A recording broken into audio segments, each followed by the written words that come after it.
real quick before this video starts. I just wanted to point out this comment because it was really fucking funny to me. Okay, so this guy says corny to the last video I made, the one about the Reddit post. And I was poking fun at him a little bit. Called him a freak, like the one that I mentioned in the last video. He said, yeah, no. Once you told the guy to upgrade his computer to load in faster, I knew you had some bad takes.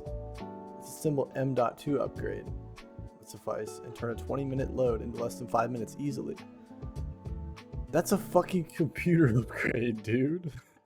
What? What's going on, everybody? Welcome to another video.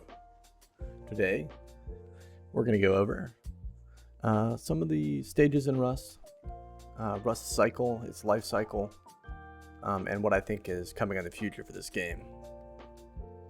And I don't know, I feel like it's a touchy topic because of the old Recoil, new Recoil thing. And what I think a lot of people just fail to realize is that there's been more than just two recoils, and we've had even harder recoil in the past. You see, in 2014, we had the legacy Rust coming to an end situation, and that eventually turned into what we now know today as new Rust. So in 2015, they kind of like completely reworked the game, and it was something new. It was something we'd never seen before. It was completely different. I mean, if you look at legacy Rust screenshots, and I might throw some up on the screen, compared to 2015, like they took a big jump. This is a big risk for Facepunch. Hey, be chill. And it was well received. That being said, it was not a perfect game. 2015 Rust, having played in Legacy, felt a little clunky, felt a little weird. Everybody, I mean, people liked old Rust, but it was a dying game.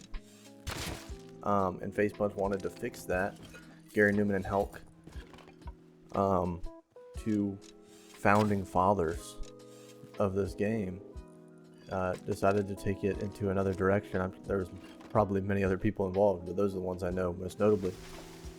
But circling back to Recoil, the AK and Recoil in general, but mostly the AK, because that was like the pinnacle. It was the new M4. It was the creme de la creme as far as assault rifles go. The M2 was still in the game, but you know, we're talking about craftable weapons here. The AK recoil back then was so difficult. It was so hard to control. It was almost unbearable. The gun hit like a truck, but you're not 250 meter beaming anybody. It's just not gonna happen. That gun was like a loose cannon. It was slower. It just was a whole different gun in almost every aspect. A lot of people fail to realize this. Like, oh my god. The recoil that we have now is a lot more reminiscent of the recoil back in 2015 than the recoil we had full update. And I want people to think about, when they think about old recoil, is just take a step back away from the time you spent on it. Because believe me, I spent my fair share of time practicing the recoil. I would not put it past myself back then to have put probably 1,000 to 2,000 hours just working on a spray, listening to music. I mean, I lost time there. We all did. But how hard is it for somebody new to come to the game? As somebody who used to play on servers who sometimes, at the beginning of a wipe, would not even get past 200 players, and you know, we could have a different discussion about what that actually meant, you know, as far as like server population was a whole different thing back then, and it never got up to like 1,000 or anything like that, but it didn't need to because of the way the game was played. But getting back on track, from Facepunch's perspective, a game where somebody gets on, let's say they haven't watched a YouTube video. Let's say they don't really understand how the game is being played. They just see cool survival game, PvP, raiding, all this cool stuff. I want to try that out. The barrier of entry for that player is so goddamn high.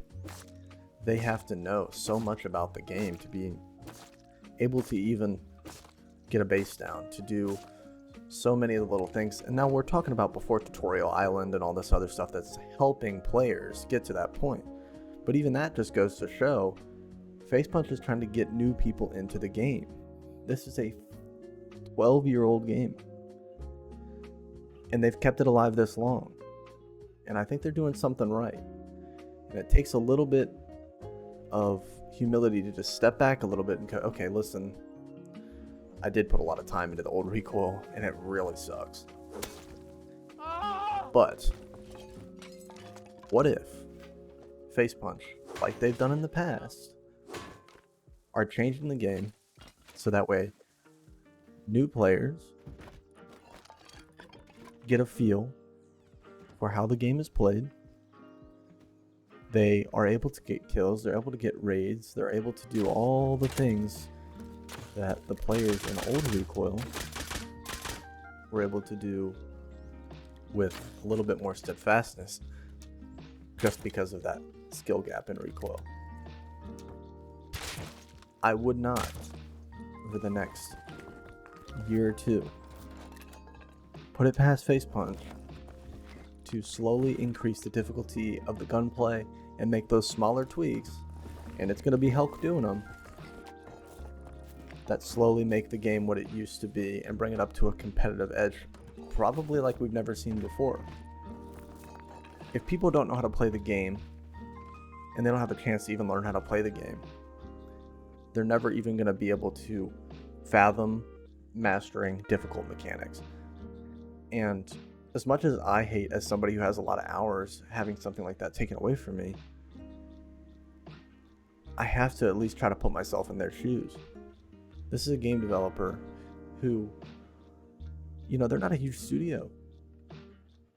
We gotta have some appreciation for these guys. And I've had my fair share of strifes with them and things that they've done. But I think one thing that Facepunch has always done is stood right by its players. And they do listen. But they might not do exactly what you want. And I'll tell you a story actually about how well they listen. And I can't say that I'm the only reason this happened, but in 2015-2016 there was a issue with the model in your inventory of the small water bottle, and it had a little bit of clipping on the bottom left where a PNG, like the white part of a PNG, was not clipped out all the way. And I saw it for a couple of months. I didn't say anything, and then it just kept bothering me. I put in a bug report, or maybe a suggestion idea. I was like, hey, can you guys please remove this? At this time, they were doing weekly updates. Next week, it was gone. You know, and I think that care for the players is still there. I mean, we're talking about people that put out community dev blogs and all these things. They do listen. And I think eventually, I really do believe in my heart that they are going to make changes slowly and surely to bring that competitive edge back. Because to be frank, game sense, it's great. And I've got good game sense. That comes with playing the game and knowing the foundations of the game and the decisions that people are going to make, like I said in my last video. But nothing is as rewarding as mastering mechanics that are extremely difficult with a skill gap that is beyond human capability. You know, like you would never be able to be as on point as a Recoil script would give you. I mean, that's why they were so overpowered. So constantly striving to be almost beyond human, to just print out this thing from muscle memory every single time that you go to pull the trigger. That's rewarding when it pays off in significant moments that are turning points for how your wipe is going. That's why people loved old Recoil so much. And I really do believe that we're going to bring back some mechanics over the next couple of years. We're going to see it, and I know we are. I mean, we're already seeing it slowly but surely with the gas compression overdrive. They're listening, but they're sitting back and watching too. They're watching their numbers, they're watching their player counts, they're watching community involvement, community engagement, all of that stuff. They've been around a long time. This game has been around a long time. And they've been making drastic changes for a long time. So just let them cook. I'm telling you guys, let them cook. They're doing exactly what they need to do. I really do have faith in this developer. I can't say that for any other developers. That's why I played this game for so goddamn fucking long. It's because they do listen a little bit. Doesn't mean you're gonna get what you want all the time. Because yeah, old Recoil was fucking awesome. We all liked it a lot. But the new players didn't. And new players are what's gonna keep this game alive. There's never gonna be enough people that are willing to grind a survival game so much that any amount of good marketing won't overshadow. They want new players coming into their game.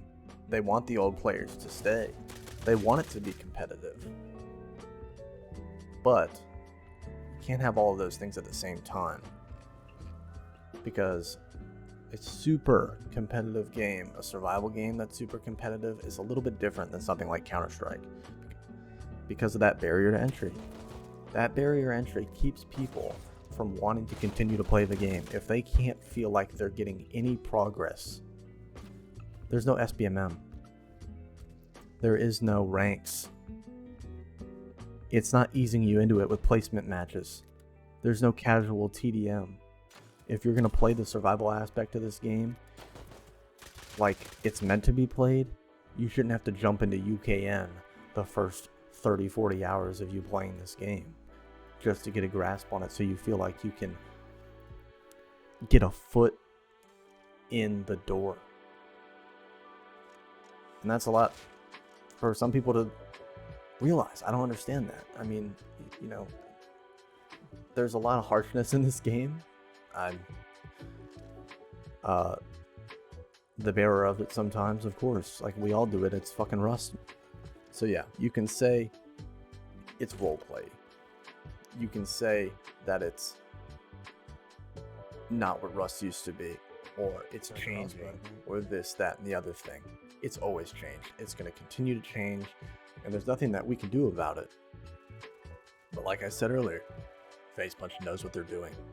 I'm not trying to glaze them, because really and truly, if they do something I don't like, I will speak my mind on it. For example, I thought that new revolver, before they changed it, they put it in the patch notes, it was just going to be a Python skin, basically, and it was going to shoot slower. Everybody dogged on him, rightfully so. Terrible first glance at that. Within a week, they changed it. It does 10 more damage now. That's a game changer. That's headshot, body shot with a hazy from a decent range. They listen. Just gotta let them cook a little bit. Give them some time. If we want to continue to see this game to go on for another 5-10 years, people, bro. which I hope it does, because I love this game. The game is the king of survival games. Then we have to let them do their thing. They've brought us this far. So, not to glaze Facepunch too much, like I said, but I really do think they got this in the bag. They're a good developer and they listen. So, just wanted to give my opinion a little bit and get that thought in some people's minds. Maybe just consider it. You don't have to agree with me, but just consider maybe that long term, getting more new players and then circling back to something a little bit more competitive could be more beneficial in the end for the game and its longevity than keeping old Recoil in a time where every streamer was dogging on it for being too hard. And as much as I hate that influence on the game from people that don't play it and they don't really understand. This company's got to make money if we're going to keep playing this game and we're going to keep getting updates. That's why people still play the game. They want to try new stuff, and I don't like some of the new stuff. But my opinion's not, what, 600,000 reviews on Steam? Too bad you got a keyboard and mouse. Other people's voices matter too. That's all I'm saying, guys. Thanks for watching the video. I hope that you guys enjoyed it. Peace out, like, subscribe, and I'll talk to you guys later. Peace.